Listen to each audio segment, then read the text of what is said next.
저는 오늘 시선의 전환, 사람에서 하나님으로란 제목으로 말씀을 전하도록 하겠습니다. 사랑하는 성도 여러분, 여러분은 오늘 하루를 지내시면서 몇 번이나 사람들의 시선을 의식하셨습니까? 아침에 옷을 고를 때, 거울 앞에 섰을 때, 누군가와 대화를 나눌 때 혹시 사람들의 눈길을 신경 쓰시지는 않으셨습니까? 심지어 예배드리고 있는 이 순간에도 사람들이 나를 어떻게 볼까? 내 모습이 괜찮아 보일까? 내가 한 말이 어떻게 들렸을까? 이러한 생각이 마음을 스쳐 지나간 적은 없으십니까? 오늘 우리는 사람들의 인정과 평가에 매우 민감한 시대를 살아가고 있습니다. 사람들에게 잘 보이는 것이 마치 나의 가치와 정체성을 증명하는 것처럼 여겨지는 세상 속에 살아가고 있습니다. 그래서 SNS에 올린 사진과 글, 뒤따르는 팔로우들의 반응에 따라 그날 우리의 감정이 오르락내리락 하는 것을 경험하게 됩니다. 사람들의 순간적인 반응과 평가에 따라 나의 자존감이 높아지기도 하고 때로는 나의 자존감이 무너지기도 한다라는 것을 우리는 경험합니다. 우리는 더 많은 관심을 끌기 위해 자신을 포장하고 진짜 나의 모습보다 사람들에게 잘 보여지는 모습을 만들어내며 살아가고 있습니다. 멋지게 연출하며 인생을 살아가고 있습니다. 여러분, 문제는 이런 현상이 세상 밖에서만 벌어지는 점이 아니라는 사실입니다. 교회 안에서도, 신앙의 자리에서도, 믿음의 자리에서도 사람들의 시선에 민감하게 반응하고 있는 우리 자신을 우리가 만나보기 때문입니다. 사람을 의식하는 태도는 우리의 신앙생활 깊숙한 곳에 스며들고 있습니다. 기도하는 모습, 예배드리는 모습, 성경을 읽는 모습, 사역하는 모습조차도 하나님을 향한 중심보다 사람들의 시선을 더 의식하며 신앙생활하는 시대에 우리는 놓여져 있습니다. 그래서 우리는 내가 하나님께 온전히 예배드리고 있는가라기보다는 사람들이 내가 예배를 잘 드리고 있다고 생각할까를 먼저 고민하는 환경 속에 살고 있다라는 것입니다. 우리가 신앙생활하는 이 시대는 신앙이 점점 보여주기 위한 무대로 변하고 있습니다. 신앙생활마저도 하나님보다 사람을 의식하는 겉모습 중심의 종교적 행동으로 이렇게 전락하는 시대에 우리가 살아가고 있다라는 것입니다. 그런 시대 속에서 오늘 사도 바울이 우리에게 주시는 이 말씀은 우리에게 깊은 울림과 영적인 도전을 가져다 준다라고 할 수 있겠습니다. 사도 바울은 오늘 본문 말씀을 단호하고 강한 어조로 선포하고 있습니다. 그가 이렇게 단호하게 말했던 이유가 있습니다. 그 당시 갈라디아 교회는 매우 심각한 영적 위기 속에 놓여져 있었기 때문입니다. 갈라디아 교회는 복음의 본질이 흔들리고 있었습니다. 갈라디아 교회는 사람들의 인정과 평가가 진리를 왜곡시키는 상황 가운데 놓여져 있었던 것이죠. 이러한 상황 가운데 놓여져 있는 갈라디아 교회 성도들을 향하여 사도 바울은 사람을 기쁘게 하려는 신앙이 아니라 하나님만을 기쁘시게 하는 신앙으로 돌아오라고 강력히 촉구하고 있다라는 것입니다. 갈라디아 교회 성도들은 처음에 바울을 통해 은혜로 주어진 복음을 순수하게 받아들였습니다. 그 은혜로 주어진 복음을 통하여 그들은 613가지가 되는 이 율법에 얽매여 있던 상황을 다시 상황 속에서 자유함을 맛보게 되었습니다. 그리고 십자가 복음 안에서 참된 생명과 은혜를 경험하게 되었습니다. 참 기쁨, 참 가벼움이 그들 가운데 드리워지게 된 것입니다. 그러나 시간이 지나면서 갈라디아 교회는 오염되기 시작했습니다. 예수 그리스도의 십자가만으로는 충분하지 않다. 그 위에 율법의 행위가 더해져야 우리는 완전한 그리스도인이 될 수 있다라고 사람들이 주장하게 되었습니다. 그들은 어떤 사람이었을까요? 유대교에서 개종했던 그리스도인들입니다. 유대교에 개종했던 그리스도인들은 우리가 십자가 복음만으로는 충분하지 않다. 할례가 더해져야 하고 율법이 첨가되어야 우리는 진정한 그리스도인이 될 수 있다라고 주장했던 것이죠.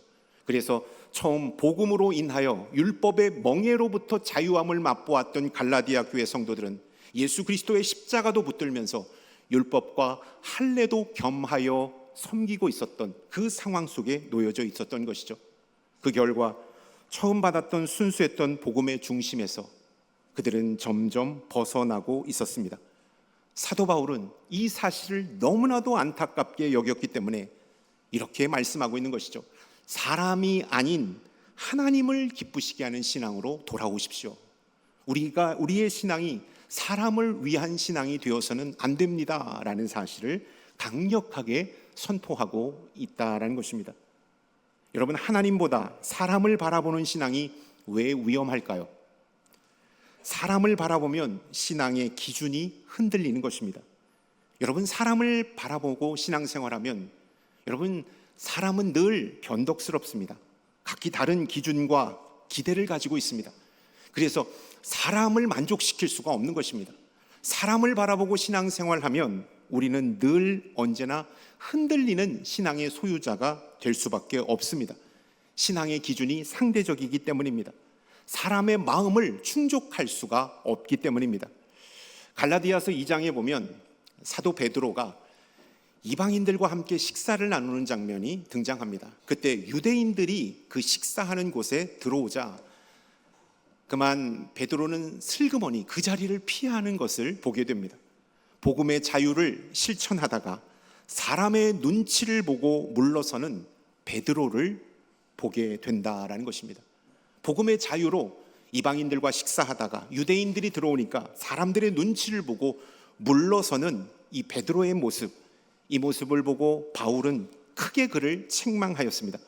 복음에 합당하지 않은 외식하는 자라고 그를 책망하였다라는 것을 우리가 볼 수가 있습니다. 여러분, 사람을 보며 신앙생활하면 예배와 사역 열심히 하지만 늘 언제나 뒤따르는 것은 공허함입니다.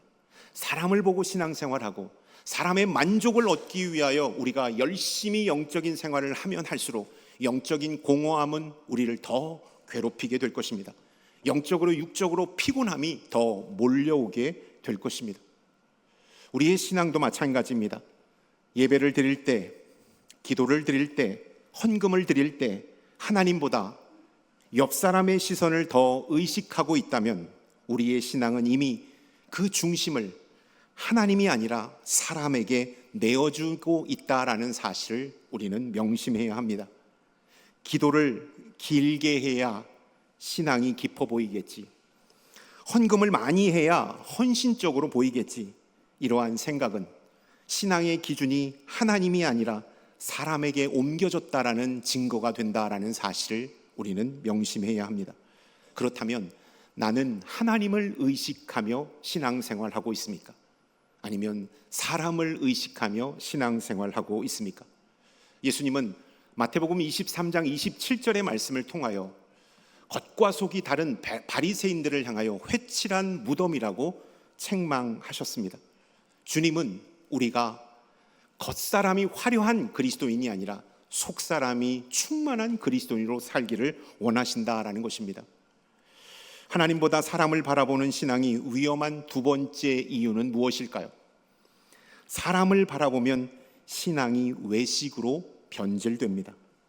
여러분, 신앙은 하나님과의 진실한 관계 속에서 피어나는 것입니다. 그러나 사람들을 의식하기 시작하면 우리의 신앙은 겉모습을 포장하는데 열심을 내는 신앙생활로 전락할 수 있습니다. 겉으로는 경건해 보일지 몰라도 마음은 점점 하나님으로부터 멀어진다라는 것을 우리는 꼭 명심해야 합니다. 여러분, 신앙은 진실함이 사라지는 그러한 큰 영적인 위기를 맞이하게 될 것입니다. 여러분이 사람을 바라보며 신앙생활을 한다면 하나님을 향한 진실함과 진정성은 우리의 마음 가운데 사라지게 될 것입니다. 마치 연극을 하면서 사람들에게 그럴듯하게 멋지게 홀리하게 신앙생활 잘하는 것처럼 보여지는 그 연극하는 사람으로 전락될 수 있다라는 것입니다. 사울 왕이 그 대표적인 사람이라고 할 수 있겠습니다. 하나님께서 기름 부어 세운 사울 왕은 하나님의 뜻보다 사람들의 눈치를 살피며 한 나라를 통치했습니다. 일례로 사울에게 아말렉을 진멸하라고 하나님께서는 명령하셨습니다. 그러나 그는 아말렉을 완전히 진멸하지 않았습니다. 그리고 나서 그 이유를 이렇게 말하고 있습니다. 사무엘상 15장 24절의 말씀, 우리 함께 읽겠습니다. 내가 백성을 두려워하여 그들의 말을 청종하였나이다.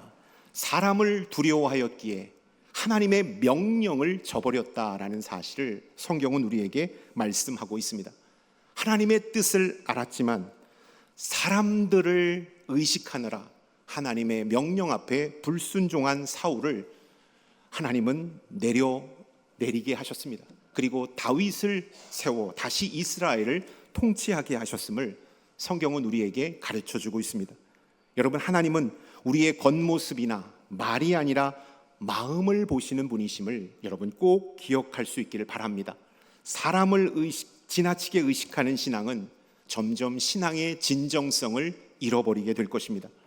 사람을 지나치게 의식하는 신앙은 겉모습은 요란하고 화려하지만 그 믿음의 능력은 상실하게 될 것입니다.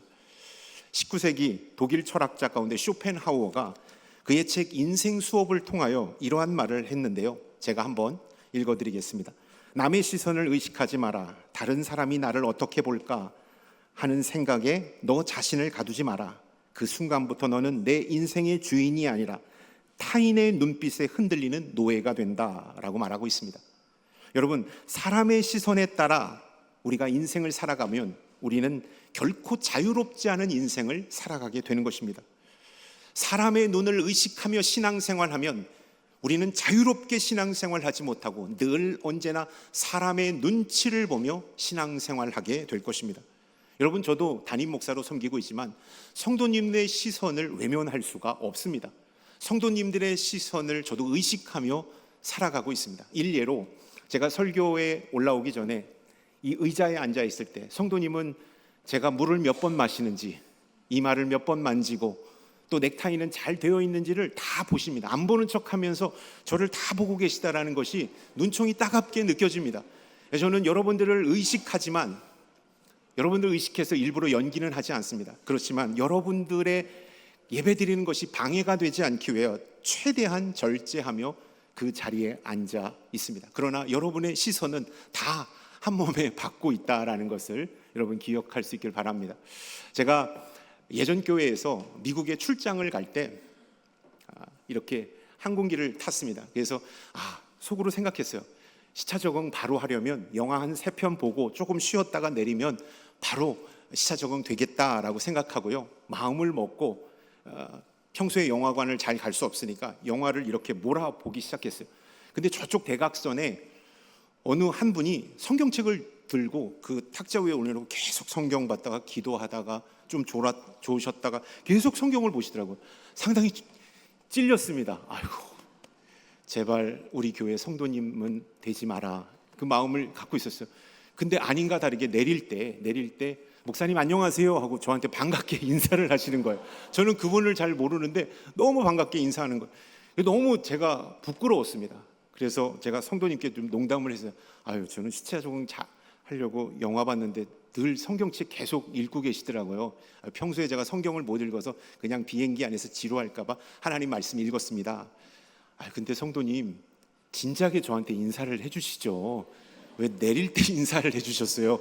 그렇게 제가 농담을 했습니다. 그리고 나서 제가 깨달은 것이 있다면 어느 공간, 어느 위치에서도 사람들을 의식하되 믿음 안에서는 절대된 삶이 필요하다라는 사실을 다시 한번 깨닫게 되는 시간을 제가 경험했습니다.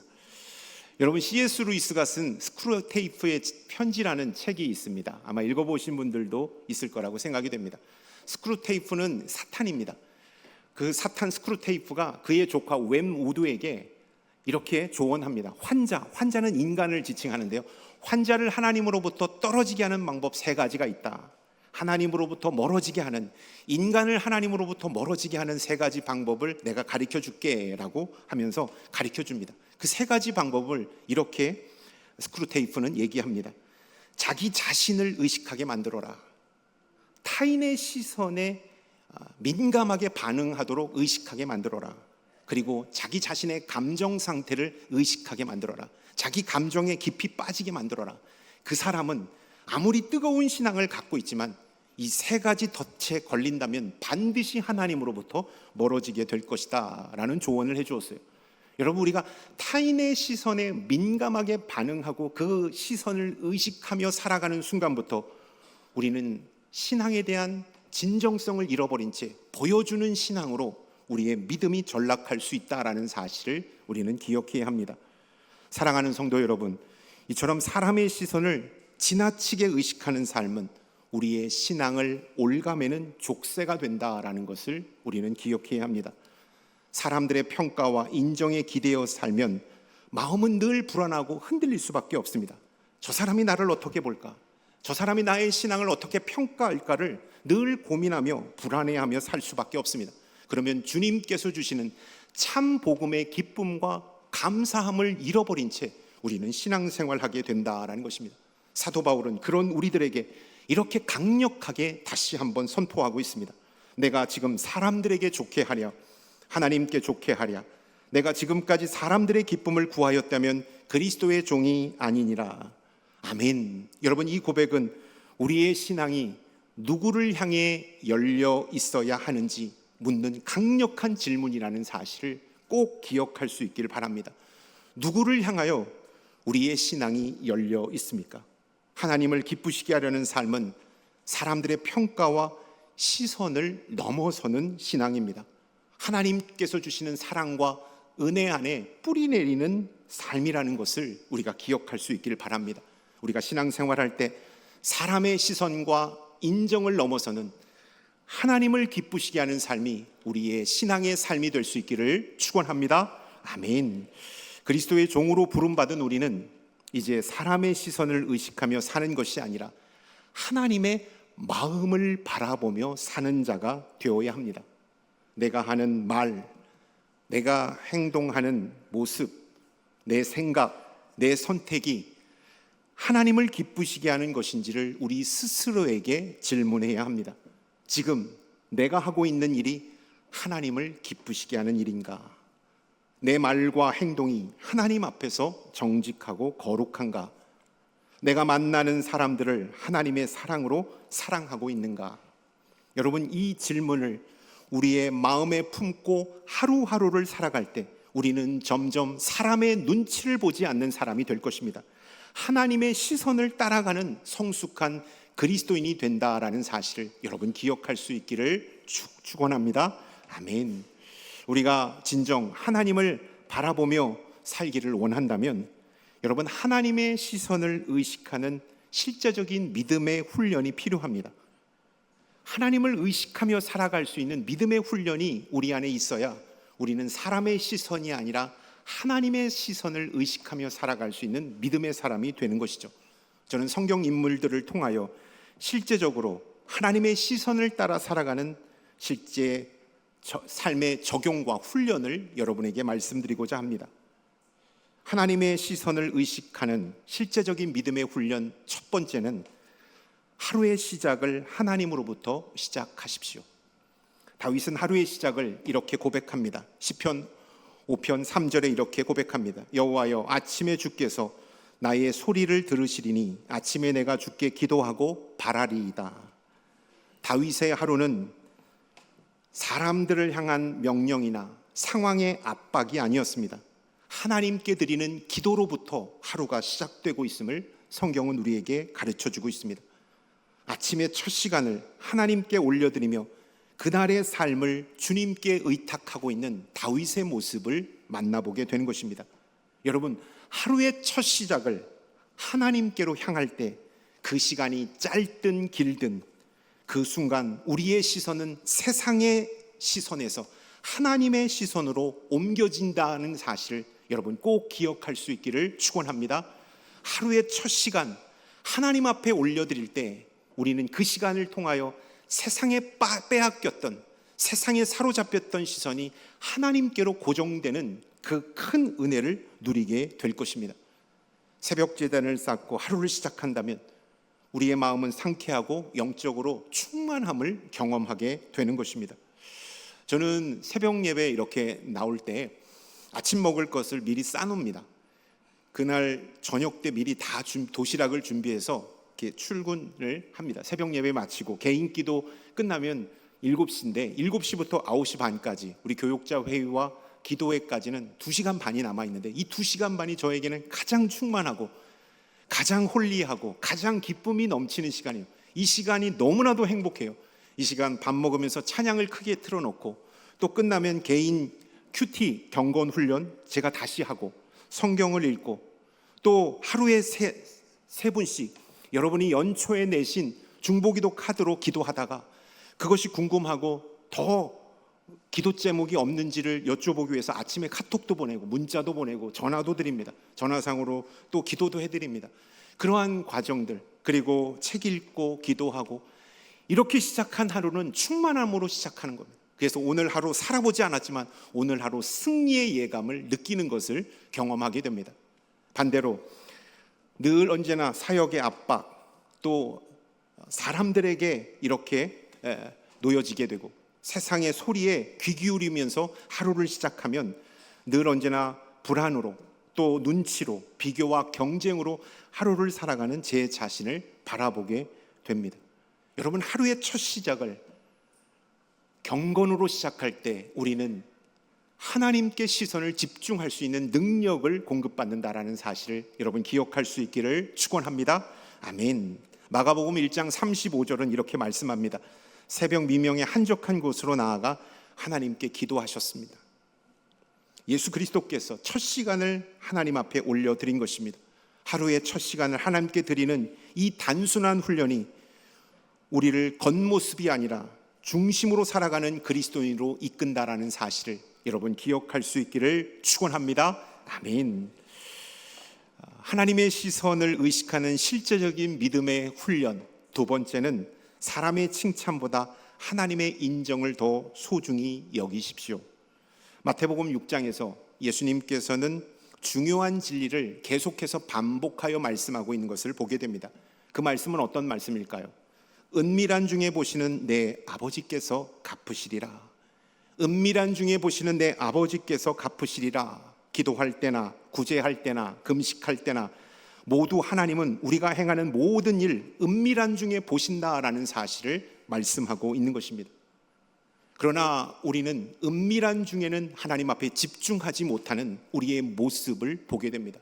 사람들이 바라봤을 때는 우리가 하나님 앞에 충성스럽게 헌신하지만 사람들의 시선이 다 사라진 그곳에서는 은밀한 중에는 하나님 앞에 열심을 다하지 못하는 우리의 연약함을 발견하고 있습니다. 오늘날 세상은 보이는 것에만 관심을 둡니다. 사람들은 겉으로 드러난 결과, 외적인 모습에 따라 사람을 평가하고 칭찬합니다. 하지만 예수님은 복음서의 말씀을 통하여 사람의 칭찬보다 하나님 앞에서의 진실한 마음과 중심이 더 중요하다고 말씀하고 있다라는 것입니다. 사람들이 바라볼 때 행했던 나의 믿음이 진짜가 아니라 사람들이 없을 때 내가 행하는 말과 행동이 진짜 하나님 앞에 온전한 믿음이 된다라는 사실을 우리는 기억해야 하는 것입니다. 우리의 신앙생활도 마찬가지입니다. 누가 지켜보고 있을 때는 더욱더 열심히 기도합니다. 누군가 내가 섬기는 사역을 알아주면 열심히 기쁨으로 그 사역을 섬깁니다. 그러나 아무도 모를 때, 아무도 인정해주지 않을 때 우리의 마음은 허전합니다. 더 나아가서 사람들을 향하여 섭섭한 마음을 갖게 되는 것입니다. 그러나 예수님은 분명히 말씀하셨습니다. 사람이 아니라 은밀한 중에 하나님께서 진짜 우리의 삶을 평가하신다라는 사실을 주님은 우리에게 말씀하고 있습니다. 여러분, 왜 은밀한 중에 보시는 하나님, 그 하나님이 중요할까요? 왜 은밀함이 중요할까요? 신앙의 진정성은 혼자 있을 때 드러나기 때문입니다. 누가 보지 않아도 기도하고 아무도 몰라도 헌신하며 칭찬 한마디 없어도 기쁨으로 순종하는 삶, 바로 그러한 삶이 하나님께서 주목하시는 신앙이라는 사실을 여러분 꼭 기억할 수 있기를 축원합니다. 사람들의 인정과 칭찬이 없을지라도 하나님께서 맡겨주신 이 직분 앞에 내가 최선을 다하고 열심을 다한다면 하나님은 그 모습을 기뻐 받아주시는 줄로 믿습니다. 사람 때문에 섭섭하고 사람의 칭찬과 알아주지 않기 때문에 내 마음이 어렵다면 다시 한번 우리의 믿음과 신앙이 예수 그리스도께로 향할 수 있기를 주님의 이름으로 축원합니다. 아멘. 내가 드리는 기도, 감당하는 사역, 베푸는 섬김, 사람들이 알아주지 않아도 괜찮습니다. 담임 목사가 칭찬하지 않아도 괜찮습니다. 하나님은 다 아시고 기억하시기 때문입니다. 그러므로 우리는 사람의 칭찬에 흔들리지 말고 오직 하나님의 인정과 사랑을 구하며 진실한 믿음으로 나아가는 저와 여러분들이 될 수 있기를 주님의 이름으로 축원합니다. 아멘. 제가 설교를 준비하면서 저도 반성을 하고 회개를 했는데요, 성도님이 많이 계실 때 준비하는 설교와 성도님이 얼마 계시지 않는 소그룹과 또 간단한 모임에서 설교 준비하는 저의 태도, 저의 시간, 하나님을 향한 말씀에 대한 열정을 한번 비교해 봤습니다. 부끄러웠고 또 하나님 앞에 회개가 나왔습니다. 설교하는 저조차도 사람들이 많이 계실 때는, 성도님이 많이 계실 때는 열심을 다하여 준비했던 저의 연약한 모습을 발견했기 때문입니다. 여러분, 사람들의 시선과 상관없이 오직 예수 그리스도 앞에 집중하며 주님께서 맡겨주신 그 일을 묵묵하게 해내는 저와 여러분들이 될 수 있기를 축원합니다. 아멘. 하나님의 시선을 의식하는 실제적인 믿음 훈련 세 번째는 시험과 유혹의 순간에 자신에게 물으십시오. 나는 지금 누구를 기쁘게 하려 하는가? 여러분, 이 질문 너무나 간단하고 너무나도 평범한 질문 같지만 이 질문은 우리 신앙생활에 있어서 매우 중요한 나침판과 같은 질문이라는 사실을 우리는 기억해야 합니다.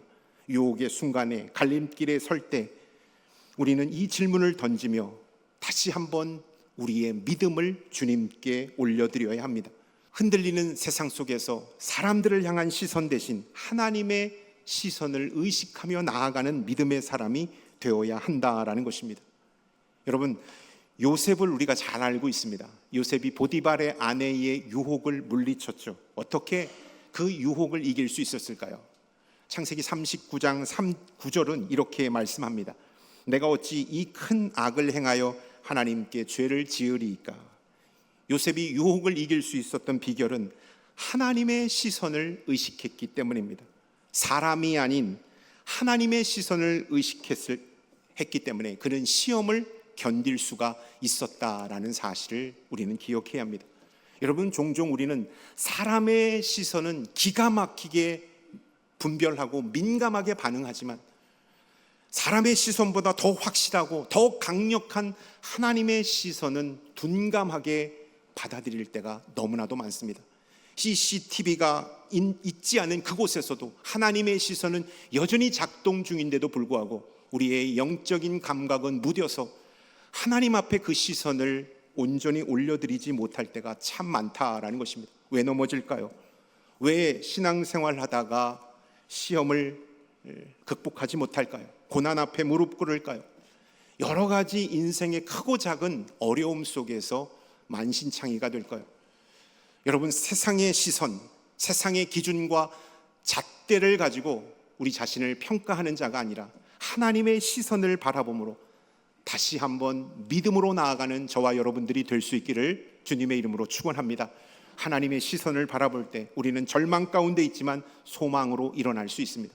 하나님의 시선을 의식하며 바라볼 때 유혹의 순간에 담대하게 승리할 수 있습니다. 하나님의 시선을 의식할 때 우리는 아무것도 할 수 없습니다 라고 고백하는 그 순간조차도 하나님이 계심으로 나는 넉넉히 이길 수 있습니다를 고백할 수 있다라는 사실입니다. 사울은 사람의 인정에 눈이 멀어 하나님의 뜻을 외면했던 대표적인 사람입니다. 사람들의 인정과 칭찬에 눈이 멀어 하나님을 외면했던 사람이 사울왕입니다. 여러분, 우리의 모습이 사울왕처럼 사람들의 시선에 민감하게 반응하고 하나님의 시선에는 둔감하게 반응하고 있지는 않습니까? 우리는 유혹과 선택의 순간마다 우리 스스로에게 질문해야 합니다. 내가 지금 하는 선택이 하나님을 기쁘시게 하는 일인가? 내가 하는 이 행동을 통해 하나님은 영광을 받으시는가? 여러분, 이 질문을 우리의 마음에 품고 신앙생활할 때 우리의 신앙은 외식이나 세상의 시선을 의식하는 허상에서 벗어나게 될 것입니다. 진정한 믿음의 소유자로 나아가게 될 것입니다. 다시 한번 사도 바울은 이렇게 우리에게 말씀하며 선포합니다. 내가 지금 사람들의 기쁨을 구하였다면 그리스도의 종이 아니니라. 오늘을 살아가는 우리 모두에게 던지는 강력한 말씀이라고 할 수 있겠습니다. 나는 지금 누구를 바라보고 있습니까? 나는 누구의 인정을 구하며 살아가고 있습니까? 여러분, 우리는 사람들의 시선을 민감하게 의식했기 때문에 경건의 모양은 화려하게 만들었습니다. 그러나 하나님의 시선을 의식하지 못했기 때문에 우리 안에는 경건의 능력이 견고하게 뿌리내리지 못했습니다. 그래서 인생의 큰 고난과 위기 앞에 속수무책으로 넘어지는 우리 자신을 발견하게 됩니다. 여러분, 세상으로 향하였던 시선, 사람을 향하였던 시선이 하나님께로 고정되는 축복과 은혜가 있기를 주님의 이름으로 축원합니다. 그리할 때 우리는 어떠한 상황과 형편 속에서도 승리할 수 있을 것입니다. 하나님의 거룩한 사람으로 이 땅을 살아가게 될 것입니다. 우리의 시선을 다시 하나님께로 돌리십시오. 사람의 눈치를 보기보다 하나님의 눈을 바라보십시오. 사람의 반응에 휘둘리기보다 하나님의 기쁨을 선택하십시오. 세상의 인정과 박수갈채를 쫓기보다 하나님의 인정을 갈망하십시오. 오늘도 하나님은 사람의 칭찬보다 당신의 뜻에 순종하는 자를 찾고 계시다라는 사실을 여러분 꼭 기억할 수 있기를 축원합니다. 아멘.